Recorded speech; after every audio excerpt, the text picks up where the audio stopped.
Assalamualaikum warahmatullahi wabarakatuh.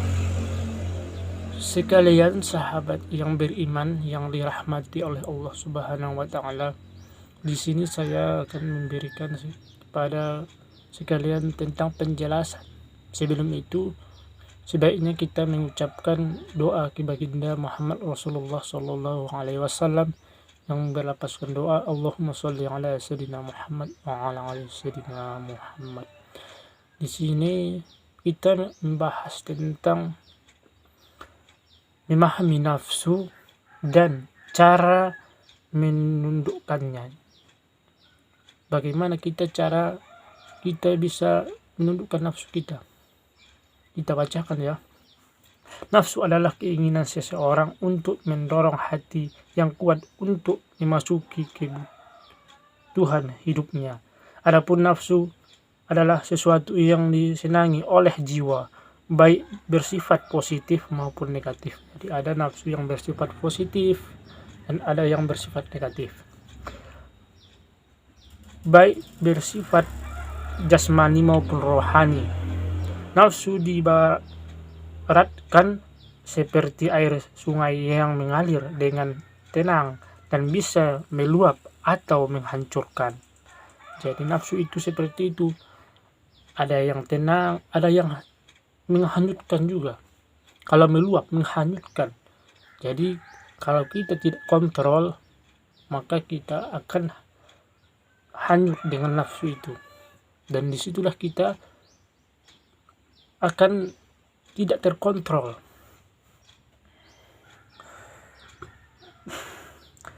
Perlu dikontrol dengan sistem bendungan dan irigasi yang baik sehingga bisa bermanfaat bagi manusia dan lingkungan. Hakikatnya nafsu itu penting bagi diri manusia, tetapi harus dengan kontrol baik sehingga tidak melampaui batas. Jadi kalau misalnya nafsu itu tidak bisa dikontrol, maka nafsu itu akan meluap, akan merugikan kita dan orang lain. Dan di sini kita harus kontrol nafsu kita. Kalau misalnya kita tidak bisa kontrol, maka kita akan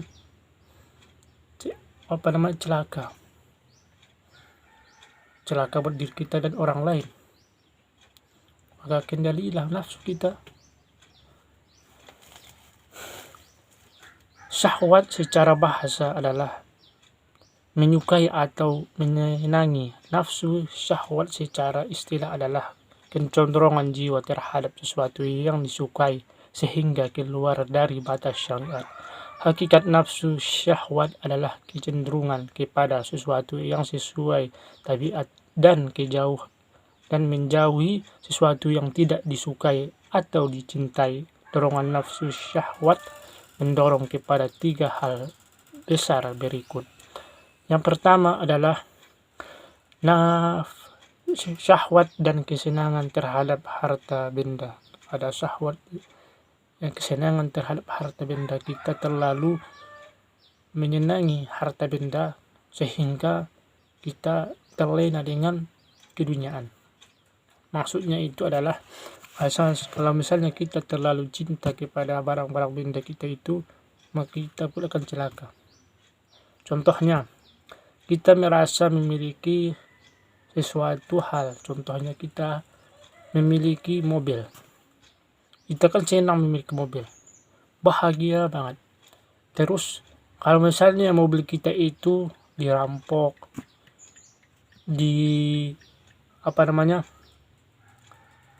hilang dan tiba-tiba mobil kita itu hancur, misalnya dibakar orang, hati kita itu sakit kan, sakit kehilangan. Karena apa? Karena kita terlalu mencintai barang itu tersebut. Kalau kita merasa itu adalah titipan Allah, bahwa itu titipannya kepada kita, maka Allah mengambilnya, maka kita merasa tidak sakit karena itu adalah titipan. Semua yang ada pada kita itu adalah titipan Allah. Harta benda, anak, semuanya itu titipan. Jadi kita jangan terlalu mencintai barang benda, ya. Yang kedua, syahwat dari kesenangan terhadap lawan jenis. Jadi ada syahwat kepada lawan jenis kita. Memang itu ada yang baik, ada yang buruk juga. Yang buruk itu ketika kita tidak bisa mengontrol sebelum kita itu belum menikah, kita tidak bisa kontrol diri kita sehingga merusak orang lain. Tetapi kalau misalnya kita bisa mengontrol diri kita, bisa mengontrol nafsu kita, maksudnya nafsu kita ya, maka kita tidak tersesat dengan itu. Sudah menikah kita itu bisa mengontrolnya dengan baik, maka kita harus lakukan yang seperti halnya berpasangan. Disitulah kita akan mendapatkan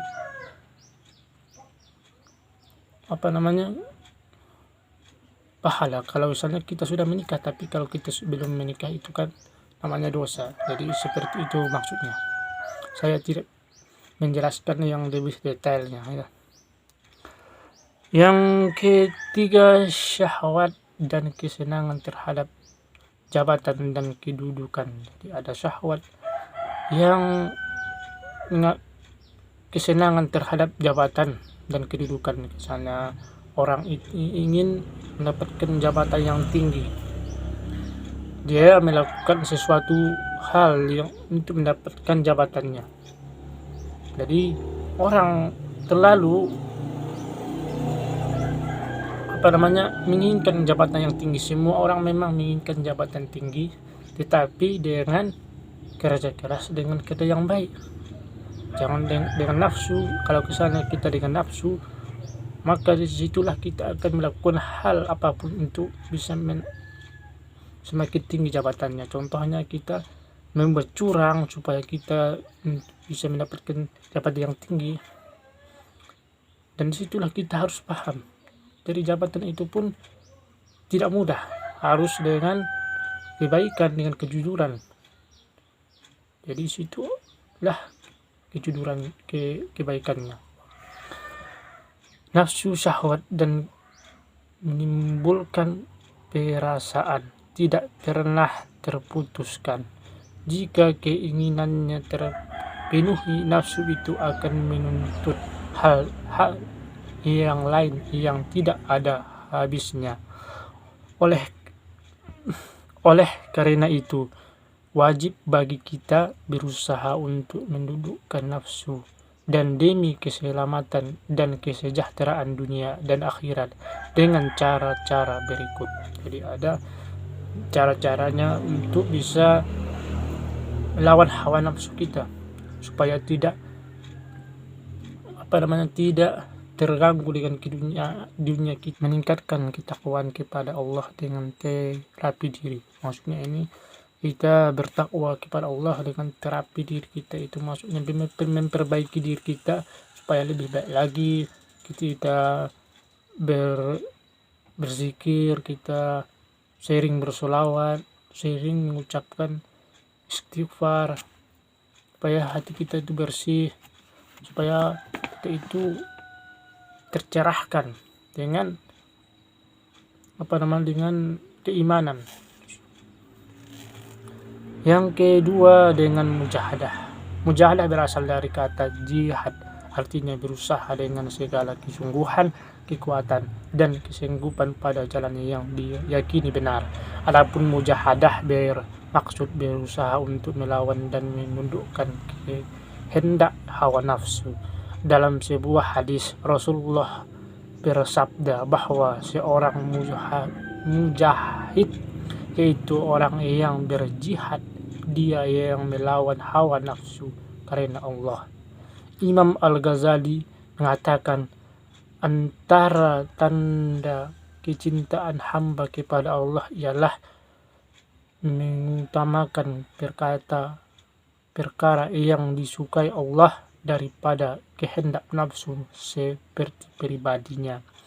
Mujahadah melawan nafsu dapat ditempuh dengan 3 langkah berikut. Jadi sebelum saya berikan 3 langkahnya tersebut, maka kita harus tahu dulu. Kita harus bisa melawan hawa nafsu kita. Maksudnya kita bisa mengendalikan, ya, bukan melawan, mengendalikan hawa nafsu kita supaya kita itu bisa dekat dengan Allah Subhanahu wa taala. Dan situlah kita bisa untuk mengendalikannya dengan 3 cara ini. Maksudnya 3 cara ini langkah untuk bisa mengontrol nafsu kita. Yang pertama ada takhalli. Ini seperti halnya kita memperbaiki diri kita. Kita menghilangkan keburukan, maksudnya misalnya ada kejahatan yang dalam hati kita hilangkan itu dulu, kita kendalikan itu dulu. Kita sering berzikir, kita sering sholat, kita laksanakan 5 waktunya, dan disinilah kita harus membersihkan diri kita, membersihkan hati kita dari sifat-sifat dengki, iri, hasud, takabur, ujub, sombong, rakus, berprasangka buruk, merasa diri lebih alim, merasa diri lebih tinggi. Itu sih hilangkan dulu dalam hati kita. Itulah maksud takhalli. Yang kedua adalah tajalli. Sesudah takhalli kita masuk ke dalam tajalli. Tajalli itu apa? Kita yang seperti saya bilang tadi, kita masukkan zikir-zikir. Kita masukkan zikir yang baik-baik kepada hati kita. Kita zikir, kita membersihkan hati kita dengan zikir-zikir tersebut. Apalagi tentang zikir-zikir tarekat, ya, tarekat untuk membersihkan jiwa kita supaya lebih jernih hati kita itu, supaya jernih hati kita itu bercahaya. Kalau kita misalnya hati kita bercahaya, maka mata hati kita itu terbuka, maka kita bisa melihat yang baik dari yang buruk dengan mata hati kita. Kita sudah tahu. Itulah pentingnya kita belajar takhalli, tajalli ini. Dan yang ketiga tajalli. Kalau misalnya hati kita sudah terbuka, yang saya bilang tadi, maka kita bisa melihat yang baik, yang buruk.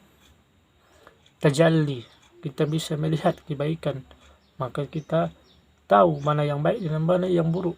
Bahkan kita bisa melihat kebesaran Allah Subhanahu wa taala.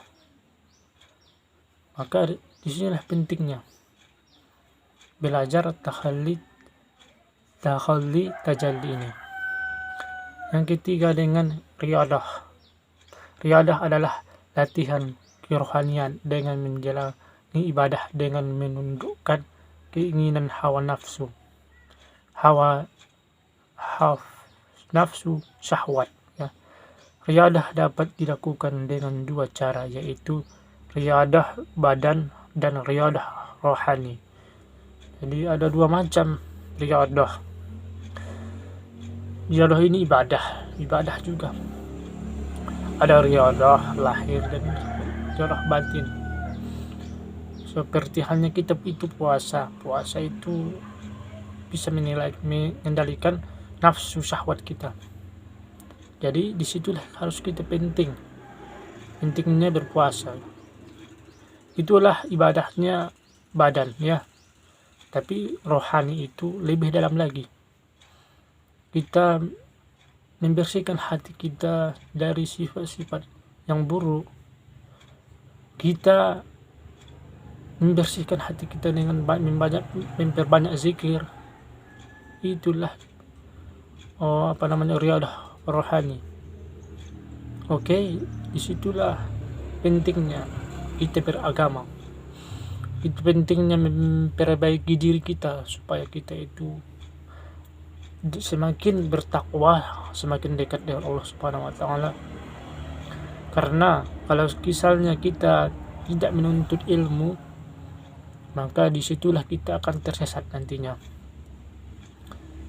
Kalau misalnya kita tidak membaca atau mendengarkan ceramah-ceramah, maka kita itu tidak akan pernah tahu bagaimana caranya kita itu berilmu dan mengendalikan nafsu kita, syahwat kita dari godaan dunia.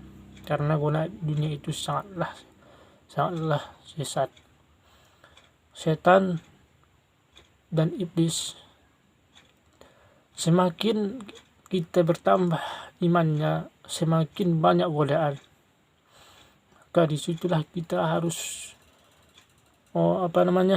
bersungguh-sungguh, bertakwa dengan bersungguh-sungguh dengan cinta yang sangat luas kepada Allah Subhanahu wa taala dan Rasulullah sallallahu alaihi wasallam. Dan ingatlah, patuhilah perintah Allah dan Rasulnya. Jangan kita menyimpang. Oke, sekianlah videonya. Dan kalau ada kesalahan yang saya ucapkan, saya minta maaf. Karena kita semua ini masih belajar sama-sama. Oke, sekianlah. Assalamualaikum warahmatullahi wabarakatuh.